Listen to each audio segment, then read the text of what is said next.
So on day 2 of the Living Lab experience, we are going to be looking at vertical distribution patterns of the organisms on the rocky shore.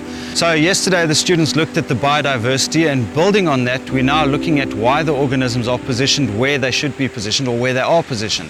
What we're going to look at. So the students have a 3-part approach to this practical.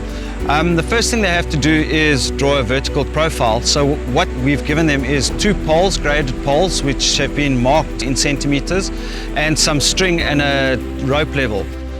They have to then set up a level line across the shore between the 2 poles, and then measure the height from the base of the rock to a horizontal line on the string that they've set up. And from there, they can then use Excel graph drawing principles to actually draw a profile of the shore. So just this whole experience is absolutely gorgeous. I've never been to an ecosystem like that, so I'm just falling in love. I'm from Limpopo, so there's no sea in Limpopo, so we only work in rivers. So coming here and get this experience is very important because I'll have the sea knowledge since I only have the river knowledge. Coming from my background, we use a coin, and the coin has a certain measurement, so we're able to use that and then plug it into a software system.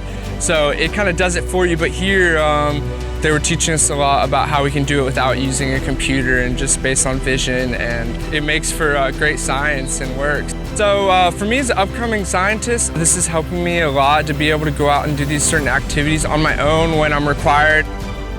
In different level of the shore, they will have different kind of species.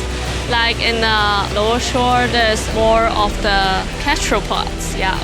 Like in the middle shore, there's a lot of barnacles because there's a lot of wave actions. And sometimes the waves coming in, and then we had to get a wave watcher so that the waves don't come and grab the other team.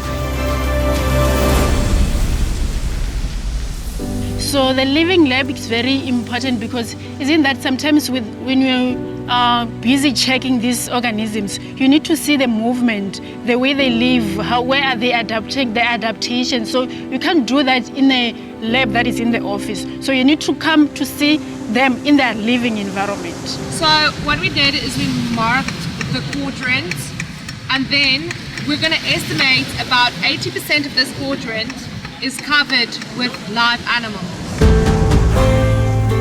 Working in an outdoor environment, you always have to stay practical because the environments are changing. There's also an opera, which is a natural opera that is occurring all the time, which will be much more inspiring than an indoor lecture, I would say.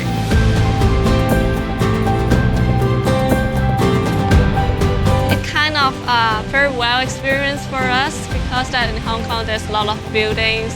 Even when we go to the shore, there's a lot of artificial buildings around us, but then in South Africa, we can just enjoy the environment at the same time during our lab. So it's kind of fun instead of doing work or even lectures in Africa. At this point, you can see that there will be a crack inside. Practicals like this are important as the students need to understand if we change the environment to an extent where we raise the temperature of the water, we could lose some vital species we have on our coastline, most of which would be economically important for sustainable utilization of food production. It also gives them a better understanding of what's going on. They're out in nature, they're doing a hands-on approach, which gives the students a greater experience in what they're learning.